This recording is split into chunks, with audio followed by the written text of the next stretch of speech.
What's good, great people? I am Ezel Moon, and I have a special guest in the building today. But before we start that, gotta shout out my sponsor, Spirit Tree, a local delivery service in Austin, Texas. They deliver food and liquor without the extra fees. If you want to deliver the party, you want to definitely turn to Spirit Tree. So I'm honored though today to be joined by Jasmine Crockett, criminal defense attorney as well as a civil rights attorney. She's represented families in Texas who have been victims to a system that fails to deliver its promise of equal justice under the law. She's also a woman of Delta Sigma Theta, root to the Saras, and has served on the board of the Boys and Girls Club, served as the president of the Dallas Black Criminal Bar Association as well. I'm going to go ahead and invite her on in here. Let's see. Madam Crockett, how are you today? I'm doing well. Let me scoot back. I feel like an old person, like all up in the camera. Look, me too. I had to back up, so like, wait a minute. Okay, yeah, that's better. Oh, Y'all man. be and told me about my pimples and everything. I gotta sit back a little bit.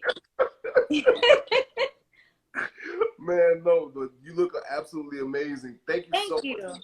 Thank you so much for joining me this evening. No, thank you for having me. And rude to the good bruh.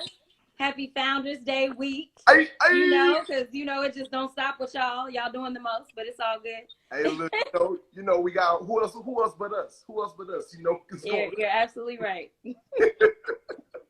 Look, I usually don't have an introduction. I let the people know who you were. I also, shout out the sponsor already. I want to jump right into these questions that I have for you because you are a phenomenal woman you are. And I want to make sure that, I educate the world about what it is that you're doing and how you're affecting the community as well. Perfect. So you have a quote, and you said, as I enter my first session in the midst of a pandemic, budget shortfall, and redistricting year, my top priority is going to be a balanced budget that includes our greatest necessities. You said that those necessities include reforming our outdated, inefficient criminal justice system into one that is effective in delivering justice and doesn't waste taxpayer money on approaches that don't improve public safety, and reducing the burden of property taxes for homeowners in your district. How will you deliver on those promises? And how can the people that you represent hold you accountable? So, number one, I want the people to hold me accountable. I want us to start holding more of our elected officials accountable in general, right? Yeah. This is the reason we see people being elected for like 50 years, like with no breaks, right? Because we fall asleep at the wheel. So I want this accountability to be for me as well as going forward. Now, as relates to my experience, I'm a criminal defense attorney. Most people say criminal justice reform, and it's just kind of like a cute thing that gets black folk going, black and brown folk going. So everybody wants to say that on the campaign trail. The reality is that most people don't know what that looks like, right? As someone who's had to represent 17-year-olds charged with capital murder or sex assault of a child because they had sex with like another high school student or, things like that, like they don't know like real life, like what's going on. So for me, it starts off with legalizing marijuana. I've already started to have those conversations with people across the aisle, right? Yes. As well as Democrats, talking about decriminalizing as well as legalizing. Yes. I am pushing for full decriminalization of marijuana this session. I don't believe it's going to happen, but I do believe that there's actually going to be some movement, and you need somebody who's going to be a strong, progressive, yet qualified voice to speak about these things. And so I'm going to push all the way for full decrim. What I truly imagine is going to happen based on the conversations that I've had is that we will be able to pull Republicans over to say that you won't go to jail for a Class A or B misdemeanor possession in the state of Texas. Instead, they're just going to make it a ticket. They're most likely going to sell it to their constituents and say, hey, we're bringing in money instead of spending money. So I get what they're trying to do. But if it keeps more of us out of jail, then I'm all for it. So I think that's where we'll actually land as it relates to criminal justice. As it relates to property taxes, right now with the tough budget cycle, the first thing that people want to do is raise taxes. And when people are already struggling, like that's not what you do, right? And then if we want to get our economy back on track, if people are like, well, I got to brace because I got to pay these property taxes, I got to keep this roof over my head, then they're not going to be out spending money. So another part of kind of the other part of marijuana, the actual legalization of marijuana, if we actually expand upon the legalization, we'll be able to bring in tax revenues from the legalization of the marijuana so that we can provide that relief to property tax owners. That's nice. That's nice. So, do you feel like the people that you know that you represent, like we should be holding you accountable for? Hey, you got to make sure that I know you're not going to get. You said you're not going to get it decriminalized this time, but around about the second go around, you know, you got it. You know, we're gonna be checking in. We're gonna be sending you letters. We're gonna be calling out like, hey, what? Is it people yet? What you got up? What's going on? So what you should all do is make sure that I represent, right? I'm a state representative. I'm only one of 150 voices. So it's kind of like what we see in DC when things stall out. You still need that voice there. And so far, the voice has really been absent, right? But at the end of the day, I'm only one vote, right? But I am doing my part to try to whip votes and try to kind of move the needle. Yes, ma'am. Most definitely, most definitely. Now, you mentioned that you're a progressive voice, and I really want to understand, you know, what does that mean to you, and you know, what is it about the party that that aligns with your views? Yeah, so when I say that I'm a progressive, that means that I'm going to do those things that maybe aren't necessarily the talking points for the party, but they make more sense for the people, yes. Right? And so it's just very common sense, everyday things. Like, I don't think that it should be very difficult for people to get, say, health insurance, right? Especially in the midst of a pandemic. Amen. I think that it just kind of doesn't make sense. I believe that healthcare really should be a right, especially for Republicans that say that they're like pro-life. I'm like, are we only pro-life when the life isn't technically defined as a life because it's in the womb and it's not taking a breath? Or do we really care about all the lives that exist, whether it's, you know, a single mother who needs to get some sort of government assistance, or whether it's, you know, say the person that's working a part-time job and is serving us our fast food, but now they're exposed to COVID and they don't have adequate health insurance.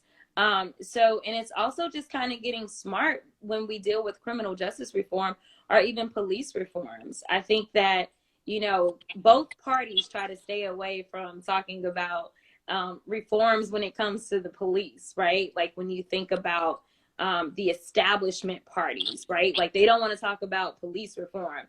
And I'm like, it's not really a bad phrase to say that Black people just want to live, right? Like, it's sad that they call it being a progressive when it's like, this is kind of simple. Like, I just kind of want to walk down the street, or I want to know that my brother can drive down the street without, you know, fearing for his life from the people that were hired to protect and serve. So I really hate the tagline progressive, because I'm like, this is kind of just common sense, right? So, but those are the things that are tagged as that make me a progressive. That makes sense. That makes sense. And so basically it should just be called the Common Sense Party. Absolutely. The Common Sense Party. Right. All right. Now what though, you know, going back to your genesis, what do you feel like was the case or the situation or experience that you had that really lit the fire for you to go into politics? I know you said that on your website that, hey,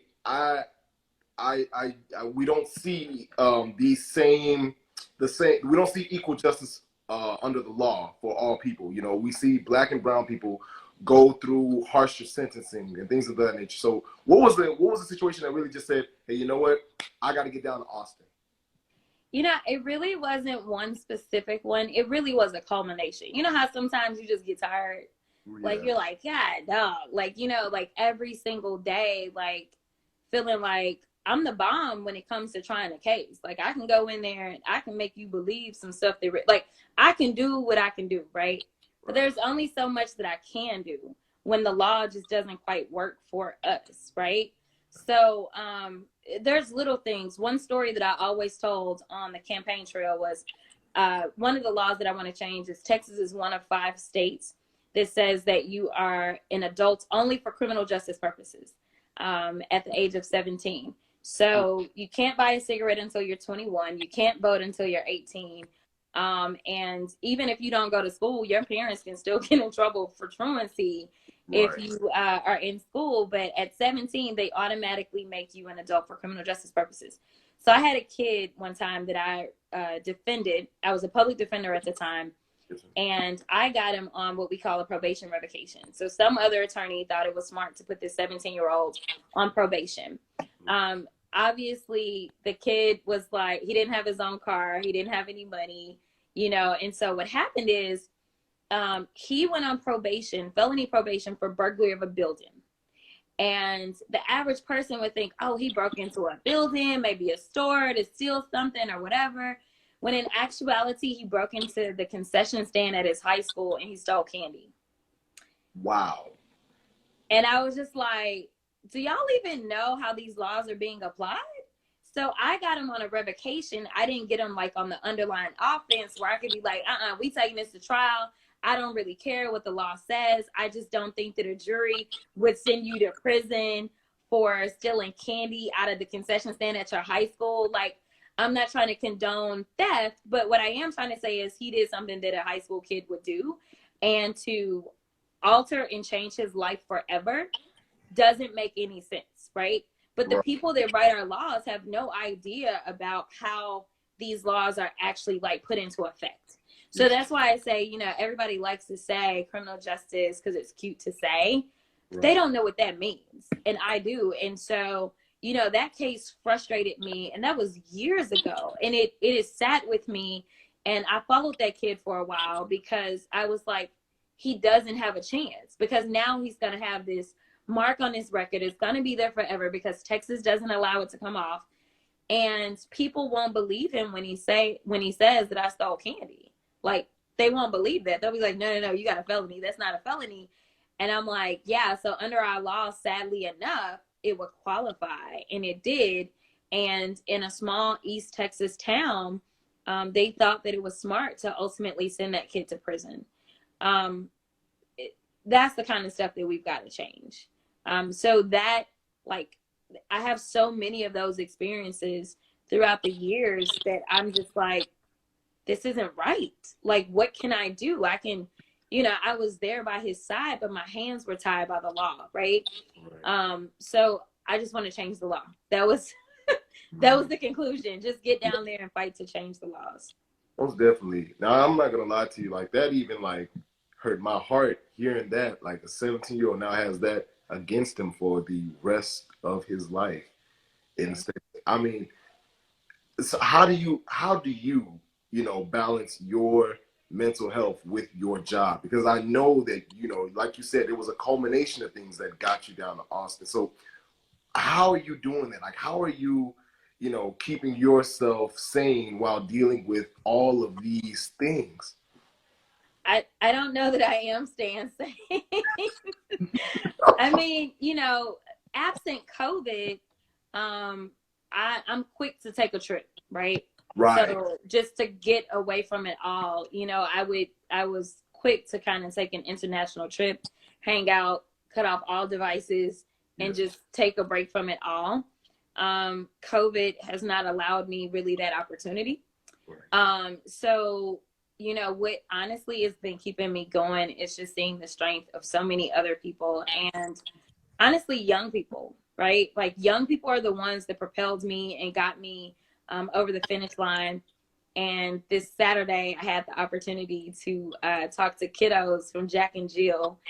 This is not my first Jack and Jill experience, but every time my mind is kind of blown because here it is, I'm talking policy issues with 3rd, 4th, and 5th graders, and they're giving me ideas. I'm like, dude, y'all are going to take my job. Like, who are you people? Right? You know? And so, you know, dealing with that next generation and knowing that there won't be a question about whether or not we'll have a Black female president or if we'll have, you know, our next Barack Obama, because I'm listening to these kids and I'm trying to teach them about, you know, what it is that I do. And crazy enough, they understand it better than most adults, right? So, you know, they're like, oh, so Miss Crockett, you're part of the legislative branch. I was like, I am. You get that? you know, and so I'm like, this is so dope. And then like, you know, I'm on a panel with judges, and for kids, you know, they know who judges are. They see the black robes. And so I'm thinking they're going to have all these questions for the judges. No, they were all for me. And we talked gun policy, and they were talking to me about the loopholes and how we need to get illegal guns off the streets. And I'm like, who are you children, right? But at the same time, I'm like, you guys are way smarter than I'll probably ever be. But that gives me hope. So, you know, right now, that's kind of where I find at least a little bit of reprieve, just kind of escaping from the world of criminal defense and the world of civil rights, and dealing with some of these kiddos that are blowing my mind. That's a blessing. It's crazy how much hope you find in the next generation, isn't it? Absolutely. Now, man, speaking about the next generation, you know, one of the issues that you fight for is strengthening protection for domestic violence victims. And, you know, since COVID has began, that has been on the rise. Since a lot of children and women are at home, and you know, we're seeing the numbers are showing it. What will that look like? You know, as far as the protection for these I guess men and women that suffer from domestic violence. How will that look? Yeah, so for me, domestic violence is such a tough one. Yeah. Sadly enough, it's a very real thing. Sadly enough, lots of it goes unreported. And sadly enough, there's a lot of false claims of domestic violence too, right? So it's got all these kind of moving parts to it. But one thing that I think could be cleaned up, and it actually goes to gun reform. Right now in the state of Texas, what happens is if someone is arrested, say for allegedly assaulting their girlfriend or boyfriend, it kind of goes deeper than that, what we define as family violence, but we'll just leave it there. If they get arrested, then they sign this piece of paper saying, oh, I promise not to be in possession of a gun. And for those that are really involved in domestic situations, we've seen where people get out on bond and then they go back and they kill the person. Like, that has happened over and over and over all over this country. And so I want to protect those from suffering from either like a murder suicide or just a murder in general. And so what I want to do is I actually want to require anyone that possesses a firearm to have a license. A license is nothing more than a tracking mechanism. I'm not trying to take anybody's guns or anything like that. And I am licensed to carry. And I have my own, you know, firearms as well. So I'm not anti-guns. But I do want to make sure that we can at least track people. So if you're required to have, say, a license, then it's not a matter of you just signing a piece of paper, but the judge can say, hey, we see you own a such and such. We're going to need you to like let us hold that for a second, you know. Granted, you know, it's kind of like when you were young and you were dating and your mama be like, don't be having no little girls in my house.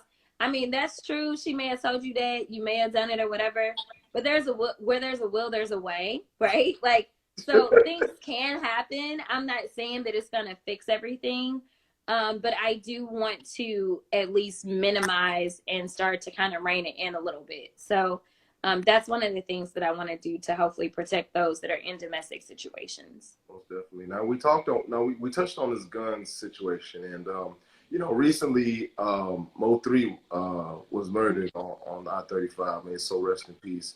And even Boosie got shot in the leg while out in Dallas trying to pay his respects. And recently, Benny the Butcher, another rapper from Buffalo, New York, he was down in Houston, Texas, and he just got shot in the leg in outside the Galleria. I know we're not against guns. We're against help.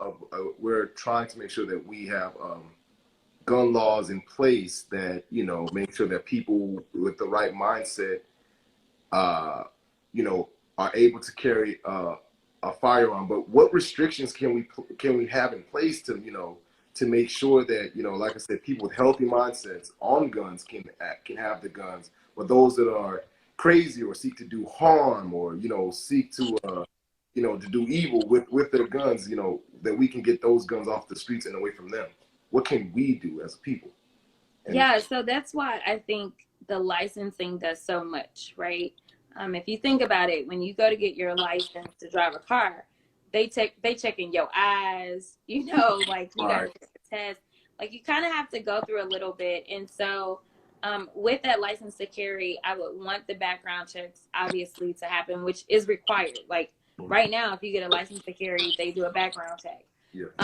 But I would want to extend it so that we also get any judicial records as relates to mental health issues. So if anybody has been committed or anything like that, I want us to be able to know who that is and decide kind of under what circumstances can you own a firearm if you've gone through a mental commitment and that kind of thing.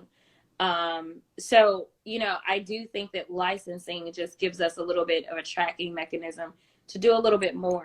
I know that one of the big arguments against kind of anything with guns is, well, the bad guys get the guns no matter what, right? Right. But a lot of times it's legally obtained guns that end up kind of in the underworld, right? In some way. So we have people that go into homes and they steal guns and all that kind of stuff. And that stuff's not going to happen. I mean, it's not going to stop, right? But right now, like in Texas, you can just have your gun in your car or you can just have it in your house. Yes. Nobody has to know. Like it's just, you can just have it and it's perfectly legal. I just want to tighten up just a little bit because a lot of these people that we've seen as far as like the mass shootings, a lot of them didn't really go through much to kind of get the guns. And I think we could have potentially kept the guns out of their hands. Right. When it comes to like the street stuff, the reality is that until we rein in kind of who all can have guns, we won't really start getting guns off the streets, right? So we just have a lot of them out there right now. And it's one of those things that's going to take some time.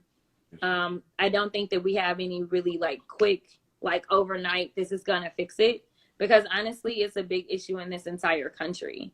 You look at, Europe and other countries that just don't allow guns, like they're very strict on their guns. They don't have the gun violence that we have. Right. But, it's a tough issue. All I can hope to do with legislation is decrease some of the gun violence and the issues, but I don't think that we'll ever be able to fix it without kind of some wide sweeping changes in this country. Right. That's real. That's very real. And speaking of guns, let's talk about the right for a couple seconds. The Million MAGA March took place yesterday. I'm sorry. It's the look. It was the look. It was the look. I'm sorry. I've got to work on my facial expressions, especially when I'm down in Austin, because Look, I got you. You just gotta like go listen to some Fox News and stare in the mirror and work on your thing. That's all you gotta do. Trust. So anyway, let's try this one more time. Okay. The Million MAGA March took place yesterday. I'm trying. And although there were not 1 million people, like they said, because they really would claim there were 1 million people, thousands did show up. And, these thousands are members of our society. What are your thoughts on these people that are like our principals, police officers, store owners, etc.? And how are we supposed to interact with them, while trying to maintain our own peace, our own sanity, and, not have negative interactions? How are we supposed to interact with these people?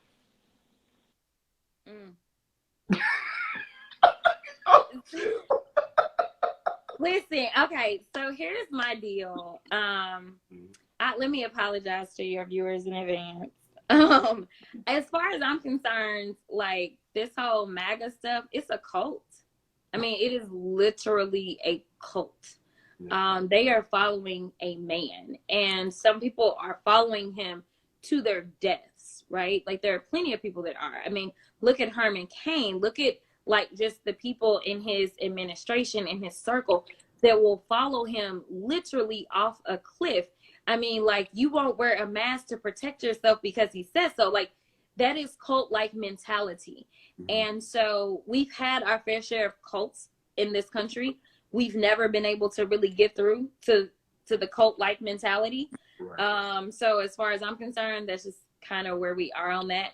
I think that, you know, the good part about this new administration that is coming through them doors. Yes, no matter if he ready or not. The good part about this new administration is that we will get back to some normalcy and some decency. I think what happened is there was kind of this commonplace for all of the racists to go, all of the sexists to go. It's like, you know, we had gotten to the point, not that we thought that racism was gone, but it was like, you better stay in your corner because you never know what's going to happen if you come out your corner because you're probably by yourself. And then it ended up being like this space where they could all come together, right? So it's like, oh no, there's more of us. Like, let's convene. Let's pretend there's a million of us and let's march in DC, right? Like, so I think that, you know, once again, my hope is the kiddos. I'm not teaching some old fool some new trick. Like, it's just not happening, right? Like, if you're 60, 70 years old and you've been racist your whole life and you're upset because your racist leader is about to be booted out of the White House, like, there's nothing I can really say to you, right? I think that the best teacher is experiences. And what we've seen is, you know, our map isn't so much blue and red as it is urban and rural. Like, we got a rural versus urban issue, right? Like, you look at the state of Texas, you look at Harris County where Houston is, you look at Dallas County where Dallas is, you look at all the big cities and the counties that house those big cities, they're all blue, right? You start looking at them small towns, they all red. And I promise you, you're not finding Black folk, Hispanic folk, Asian folk, Nigerian folk. You're not finding the diversity there. And sometimes it's really just ignorance because what you know about Black people is what you watch on Power or something. You know, like, you don't interact. And as someone who went to private schools, somewhere literally what they knew of Black people was like the few of us, right? You know, it's about interacting. Like, diversity does bring about understanding. And so I think that, you know, we got to get those rural people out of the sticks and meets, because we're not going. We're not going. We're afraid of what will happen to us if we go through them woods, right? But I think that, you know, you find in your cities, you're going to have people that are traveling internationally and they're a little bit more worldly. And so they're not going to think of people in Canada or Mexico necessarily as their enemies and, you know, things like that. It's all about exposure. And I think that there's just been a lack of exposure and diversity in most of the cities and those kind of, in the small towns and stuff. So I think that's really the only key. But otherwise, the kiddos, I'm going to rely on them to get it right. I believe you. I feel you on that one. My thing is just how are we supposed to give that exposure to like kids in like North and South Dakota, you know, when, you know, they just look, how are we supposed to do, you know, because all they know is what's around them, you know? And I mean, of course they have technology at their fingertips, but it's what they look, I mean, I guess it's what it is that they're searching for on these apps and on these different platforms. How do we show them that, hey, it's not just what you see on the internet, it's what you experience when you're out in the real world. Like, how do you bring the real world to them? You know, it's tough, but I will tell you that we took a huge step by electing the first Black woman as VP. right? You know, representation really does matter, right? Because a lot of times, if you can't see it, then you can't conceptualize it, right? And so a lot of those stereotypes and those thoughts of what it is to be a Black person will potentially go out the window for some of them, right? Because they're going to see something different. I don't know. I don't know what kind of lens they'll be looking at her through. And, my prayer for Kamala is just that she doesn't let the weight of the fact that she's a Black woman, Black and woman, kind of weigh her down, because now she is, sadly enough, like representation for all Black women, right? Right. Which is not fair to her. It's not, because she's an individual, but there are people looking. And so she is kind of standing as the gatekeeper for, will there be others that will be able to come behind her? Because people will look to see how she handles herself. Well, she'll be fine. She's been an elected for a number of years. But I do think that will help as far as kind of changing the conversation. See, and that's a major thing, because she not only represents African Americans, but she also, if you I know you probably read it, but there were celebrations in India and as well, and even my son's mother, she's claiming Kamala Harris as a family member because she's Jamaican. Yeah. No, I mean, it's one of those. It's so sad, because you do end up with so much more pressure, right? Like Donald Trump, as an old white man, could just be Donald Trump and be like ridiculous with it, right? Yes. Like just wilding out, and it's like, okay. We're really learning the definition of privilege for those that did not know what it looked like. Right. Donald Trump, example A. And so, it is tough, because I think in almost everything that we do as we are going through life, there's a little bit more that's on us, to make sure that whatever doors have been open for us, that they remain open, that, we really kick it down and allow the floodgates to kind of open up and make sure that others are going to come behind us. So I thank her, and I love her for having the courage and the ambition and the belief that she could get it done. Right. And I know that she understands, because she's been the first of almost everything.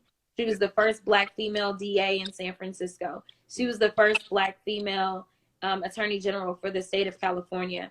She then became only the second Black woman ever elected to our U.S. Senate, which is sad.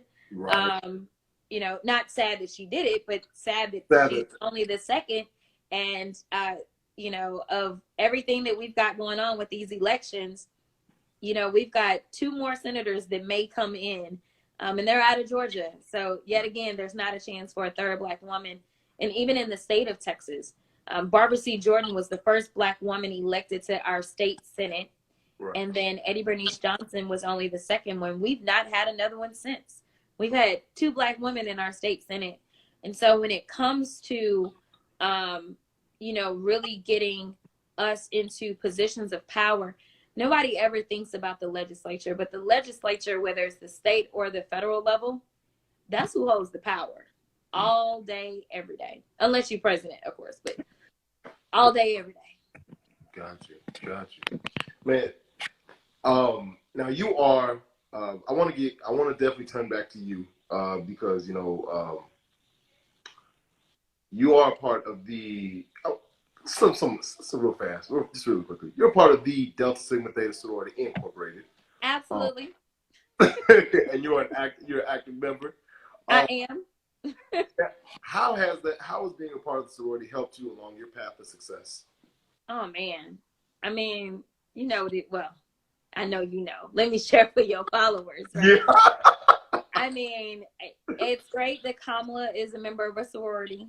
Yes. And she's a member of AKA. Right. But there is no greater sorority on this planet than Delta Sigma Theta Sorority Incorporated. And let me tell you, my founders, the amazing thing about our organization is, everybody's talking about, 100 years of the Women's Voting Act and, all that, women's suffrage, right? Right. It's our founders were there marching, like that's what they wanted to do. That was really their first official act of social justice right there, is they were marching for rights. And so Delta has been fighting. We've got so many firsts when it comes to being elected. Like I said, Barbara C. Jordan. We've got Shirley Chisholm, which I know y'all know all about Shirley. We've got so many firsts of like everything, right? When it comes to this political life. And so I do believe that women who tend to be attracted to Delta tend to be very civically engaged and social justice like reformers. And so it was nothing for my sorors to come out and ride out and be deep. And it was more than just showing up for a party in colors. They were like, all right, what do we need to do? You know, like there were sorors that learned about, you know, what it was to do a lit drop or knock doors, or they got on and they were sending text messages or making calls. They did whatever it took to get me over the hump. And I will never, ever, ever be able to adequately thank my sorors for all their support. The ones that couldn't knock and other things, they made sure that they gave money, but they rode with me till the wheels fell off. And so I love them. And yeah, I'm just eternally grateful. That's a blessing, man. That's a blessing to have that type of network behind you to help push you over the hump, help you overcome any type of obstacles. Yeah. It's beautiful. It's beautiful. Yeah. And it just so happens that I am only the 22nd Black woman ever elected to the Texas House. So I'm lucky number 22. I was like, see, I was like, it was for me. It was for me. Lucky number 22. That's my number. Yeah. So I'm the 22nd Black woman, and I am the 4th Black woman elected on the State House side. That's a Delta, and the 5th overall elected to the Texas legislature. So what up, 5? My bad. I had to. That must be your club. Clearly. You already know. Yeah. Yeah. Well, yeah. When'd you cross? My bad. If you don't mind me asking, when'd you go over? 2009, Spring Magnolia alumni in Arkansas. Okay. Oh, yeah.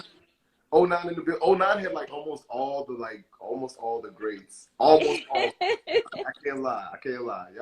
Y'all had some amazing people. My pro fighter 09, and he went overseas to play basketball. Anyway, let me get out of that. But no, sincerely speaking, I noticed that you served on the board for the Boys and Girls Club. I saw that and I was like, man, you know, the goal of this show is philanthropy, right? Garnering support from the audience and putting it towards a charity or nonprofit that you care about. And I was like, well, what charity or nonprofit would you like to spotlight today, and why is the cause that it faces so important to you? For me, it actually would be MetroCare. Okay. In the midst of so first of all, I don't think that we've really done a lot of good work with getting rid of the stigma surrounding mental health.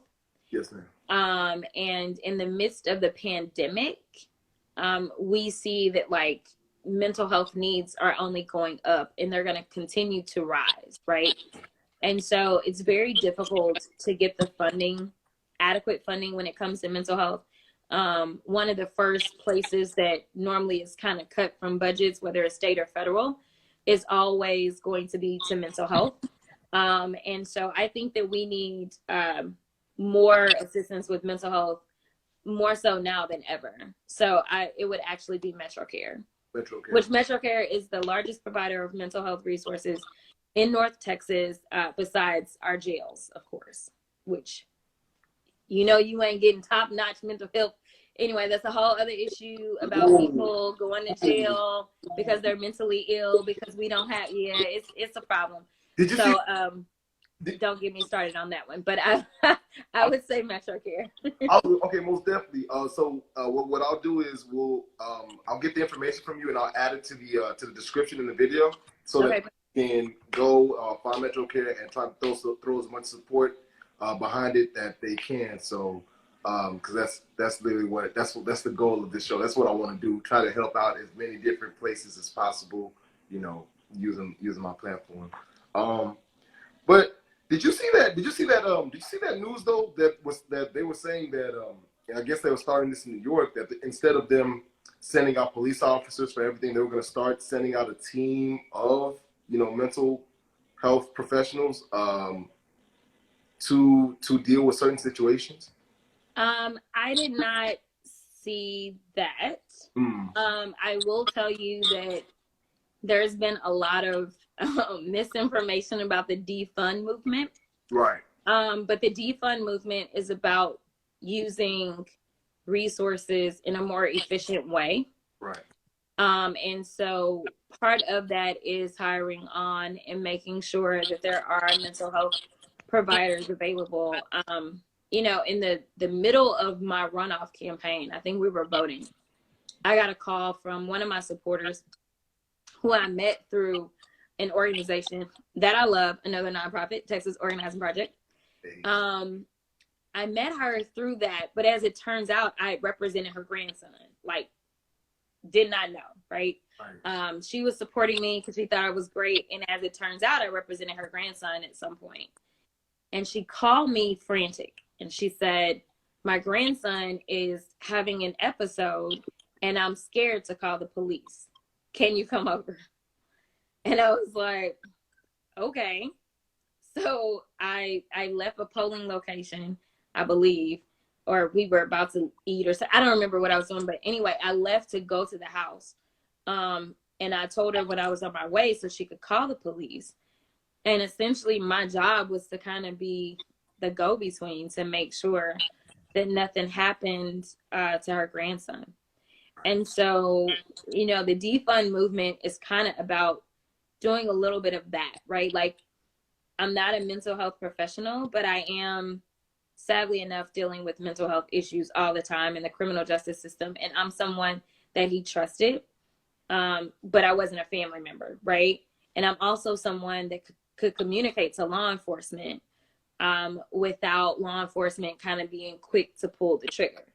And so we've got to get to that space where we've got trained kind of mental health professionals that can deal with mental health issues, but, you know, potentially be backed up by law enforcement if necessary, because depending on what's going on, it may be necessary, right? But I do believe that we've got to stop thinking that law enforcement is going to be law enforcement plus mental health plus dog catcher plus, you know, like, right. like they are trained to deal with criminal situations. And that's really how we should best use them, is just focus on criminal situations instead of having them on calls that, you know, they may end up spending 4 or 5 hours on because you're not even well trained or equipped to deal with this. So it takes you longer as you're trying to deal with the situation instead of just getting a professional who may be able to deal with it a little bit quicker. You talked about Mo3. I just recently, actually just today, I have my team go find this video of Mo3 and I met him a little over a year ago. Right. And, you know, and now we've got, you know, we got all these shootings going on. But the reality is that, like, if there's a shooting popping off, I want law enforcement to be there like Johnny on the spot, right? Like not dealing with, you know, this other stuff. So, you know, I just wish that people would take back the rhetoric and the conversation as it relates to the defund movement and take the power back and say, no, this isn't about going against law enforcement. It's about helping law enforcement so law enforcement can finally start to help us. That's what it's about, right? Because you are being smarter with how you're using your money. You are giving them, say, you know, specialized assistance that can save them time and get them back to doing what they need to do. So yeah, that's where I am on that. Definitely, I feel you. I love how you describe that, because that is exactly what that means, and that's whenever every time I research it and do research it again, it's like that is still the same thing that is being said. We're not talking about, hey, getting rid of cops. We're really just trying to make sure that we lighten the load so that they can laser focused on these criminal issues, whereas we can have people that need to deal with those that are having mental health episodes, like you mentioned. Yeah. With that, you know, so I love it. I really do. I always before we close, I only have two more questions. What is next for you? What is it that I know? Is this just is being a state rep just a stepping stone, or is this where you want to be? What is going to be? What's next on the docket for Jasmine Crockett? So for me, I really did go to the state house because I really do want to be in the state house. Right. A lot of people were like, you know, we've got so many young people across the country that are running for Congress. Why didn't you just go to DC? And I was like, because I really want to go to Austin. Not literally, because I'm actually not a huge fan of Austin. Sorry if any of y'all are from Austin, but my sponsor is from Austin. Like, shout to Spirit Tree. If you're in Austin, Texas, make sure you guys download the app. Listen, you know, I never thought that I would be in Austin, but I do want to be at the Capitol, because what people don't understand is, like, when you talk about criminal justice reform, you're really talking about your state laws. Right. Like, most people that are talking about, oh, my cousin went to jail or whatever, they didn't go to the feds. Like, most people that are sitting in jail, they're going to jail because of state laws. So I feel very strongly about it. When we start talking about policing, policing has so many layers.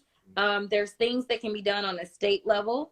And then there's things that can be done like on a national level, like as far as policing is concerned. And so what I want to do is kind of establish like a precedent for how policing should look, right? And if you start in a state like Texas, where, I mean, we lead when it comes to mass incarceration, not necessarily number one, but we're one of the leading states when it comes to mass incarceration of Black and brown people. Sadly enough, when it comes to police brutality cases, we're not doing very well in that arena either.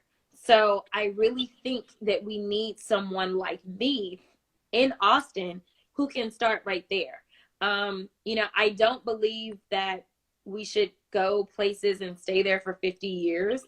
I do believe in term limits. We do not have term limits in any legislature.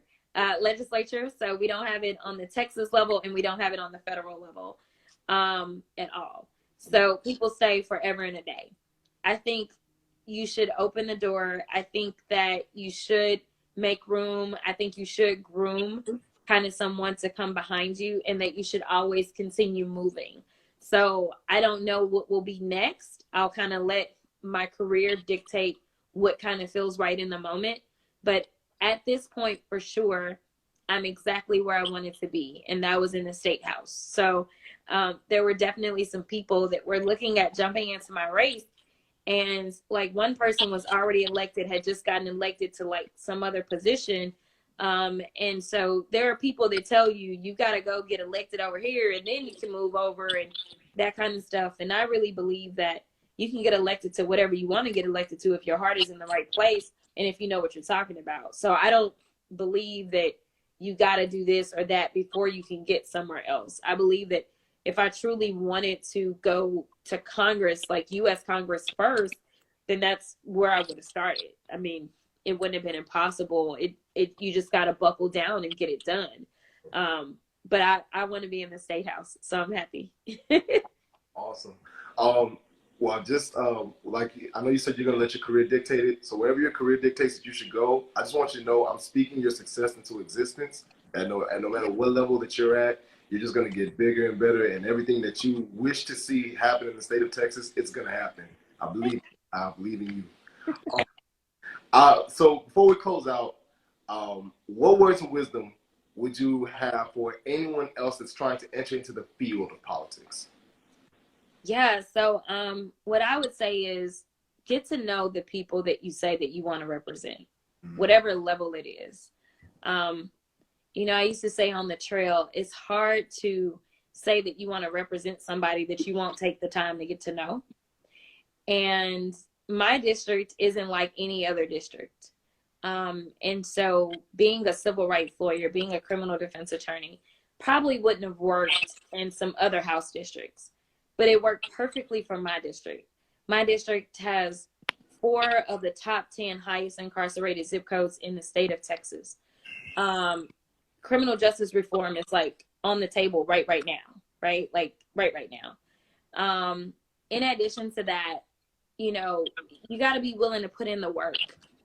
So often people are kind of mesmerized by the idea of a title and that kind of stuff, but it should never be about the title. It should always be about the people.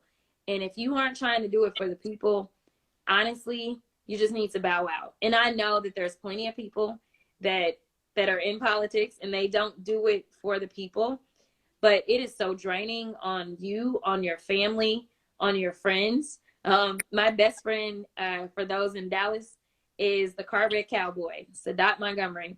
Right. And he keeps saying, I hate this stupid campaign. He thought it was over, like, once I got elected, right? He's Right. like, I just want my friend back. And I'm like, I ain't went nowhere, not yet, right? But you know, it takes so much out of you. And you've got to be grounded. I mean, people come for you, people like you. I mean, it's terrible, right? And so you really need to know why it is that you're doing it. And I believe if you've got pure intentions and if you've got a work ethic, there's nothing you can't do. Amen. Thank you so much for joining me this evening, Ms. Crockett. Like I said, I'm speaking your success into existence. And look, root to the good, Saraz, man. I love this conversation. I love this for real. Thank you again. How can the people find you and how can the people support you? Yeah, so on all social media platforms, it's just Jasmine, Jasmine, and then the word for, FOR, and then the number 100, as well as my website is jasmine4100.com. We are still taking donations. Okay. Because sadly enough, it costs a lot to be in office. So we take all coins, small coins and big coins. So if you feel it, we'll take your donation. No, I really do appreciate you. I thank you for taking out the time. I think that it's important for all of us to use the platforms that we have in a positive way to make sure that we're educating the community. And so I thank you for feeling as if I could add to the conversation and allowing me to be in your space this evening. It's not a problem. That's what I'm here for. And one day, you know, we'll be in a studio somewhere, you know. And, Absolutely. You know, I will definitely come back for round 2 sometime in the future. Yes, please do. All right. Well, you have a blessed evening now. All right, you too. Bye. For those that don't know, that was Jasmine Crockett, State Representative. Thank you guys so much for tuning in this evening. Once again, I am Ezel Moon, and I'm not doing it unless it's fun and it helps people. I know she said what she said about Austin, but if you're in Austin, Texas, please make sure to download the Spirit Tree app. That's my sponsor for this conversation this evening. And yeah, man, thank y'all so much for the support. Love you guys. Y'all have a blessed, amazing evening yourselves. Peace. Purchase my book, Purple Mike Wants a Bike, at Amazon.com. You can find it there. Just type in Purple Mike, type in Ezel Moon, and it'll pop up. If you guys want to follow me, no, not even if, go follow me at EzelMoon_ on Twitter and Instagram. I'm Ezel Moon, and I'm not doing it unless it's fun and it helps people.